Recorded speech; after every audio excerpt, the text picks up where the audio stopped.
جس گھر میں کتا، تصویر اور جنبی یہ تین ہوں وہاں رحمت کا فرشتہ نہیں آتا۔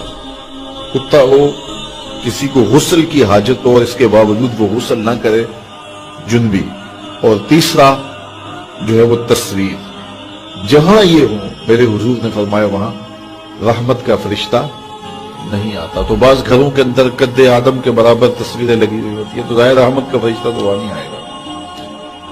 اور پھر یہ تصویر کسی تقدس مآب ہستی کی ہی کیوں نہ ہو تو پھر بھی اس سے گریز کرنے کا کہا گیا ہے۔ اور آج ہمارے گھروں کے اندر سکرین کے اوپر جو تصویریں چل رہی ہوتی ہیں اور جو مختلف چینلز کے اوپر چل رہا ہوتا ہے، تو پھر ہم کہتے ہیں کہ پتہ نہیں برکت کہاں اڑ گئی۔ میاں رحمت کے فرشتے تمہارے گھر میں کبھی آئے ہی نہیں، تو پھر برکت کہاں سے آئے؟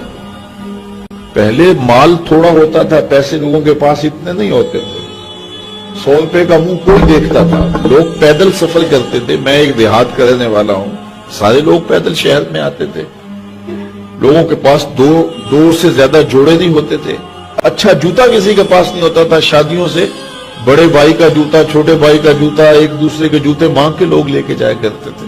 سکول کے بچوں کے پاس بہت ساری مائیں تو کچھ کھانے کے لیے دے دیتی تھی کہ یہ دوپہر کو کھا لینا، اور خرچی بھی بڑی معمولی سے ملتی تھی۔ اور آج ہر بچہ 200-300 روپے کا بیلنس روز جو ہے وہ موبائل پہ خرچ کرتا ہے، موٹر سائیکل کا جو ہے وہ تیل الگ خرچ کرتا ہے، اور جو اس کی جیبیں بھری ہوئی ہوتی ہیں، اور اتنا کچھ ہونے کے باوجود برکت نہیں ہے۔ برکت جو ہے وہ پیسوں سے نہیں آتی، جب رحمت کے فرشتے آتے ہیں برکتیں لے کے آتے ہیں۔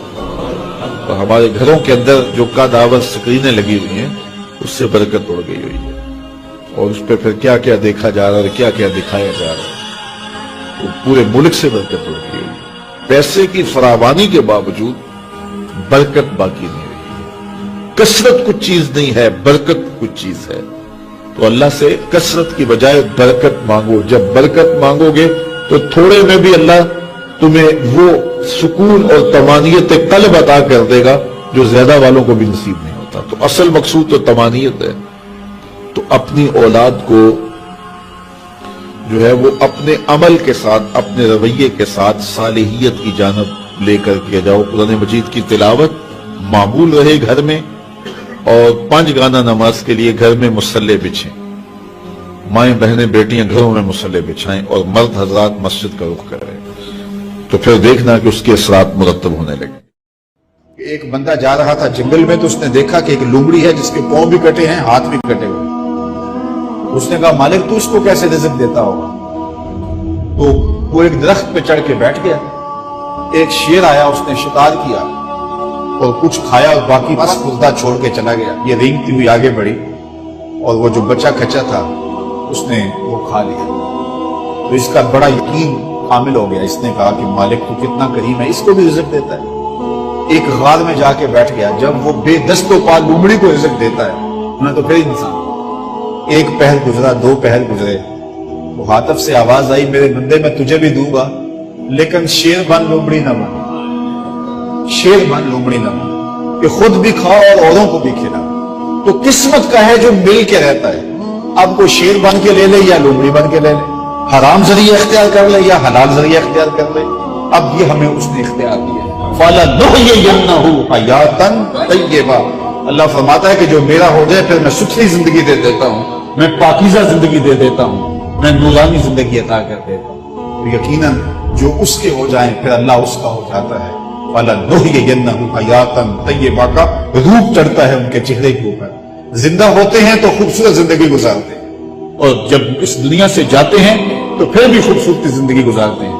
اللہ تعالی ہمیں ایسا کر دے کہ مرنے کے بعد بھی ہمارے چہرے پہ رسول اللہ کے انوار کا عکس نمایاں ہو، اور دنیا کی زندگی میں رہیں تو ہم طمانینت کی زندگی، سکھ اور چین کی زندگی گزاریں۔ صبح سے لے کر شام تک ٹینشن، مصیبت، پریشانیاں، کیا ضرورت ہے اتنا کچھ لینے کے لیے؟ درود پڑھتے جاؤ، زندگی گزارتے جاؤ، زندگی سوچی گزارو، زندگی اوکھی نہ گزارو۔ جو اللہ نے دے دیا اس پہ راضی ہو جاؤ، بس ٹھیک ہے۔ اگر کوئی لوگ تمہیں گالیاں دیتے ہیں، برا کہتے ہیں، کوئی بات نہیں، بھلیا لوکی تینوں کافر کافر آکڑ تو آہو آہو آہو۔ کوئی تکلیفیں دیتا ہے پھر بھی پریشان نہ ہو، رزق تھوڑا ہے تب بھی پریشان نہ ہو، زیادہ ہے پھر بھی ٹینشن نہ لو۔ اللہ کا شکر ہے، اللہ نے جس حال میں رکھا ہے۔ اور سنو، میں کہتا ہوں کہ یہ ٹینشن فری حدیث ہے. حضرت علی المرتضیٰ فرماتے ہیں جو اللہ کے دیے گئے تھوڑے رزق پہ راضی ہو گیا اللہ قیامت کے دن اس کے تھوڑے عملوں پہ راضی ہو گیا. جو اللہ کے دیے تھوڑے رزق پہ راضی ہو گیا اللہ قیامت کے دن اس کے تھوڑے عملوں پہ راضی ہو گیا. تو خوش نصیب ہیں وہ لوگ جو اپنی زندگی کو اللہ کی رضا میں گزارتے ہیں اور اپنی آخرت کو بھی اس کی رضا کے سائے میں لے جاتے ہیں. اللہ تعالیٰ مجھے آپ کو اپنی رحمتوں کے سائے میں رکھے, دنیا آخرت کی بہاریں نصیب فرمائے.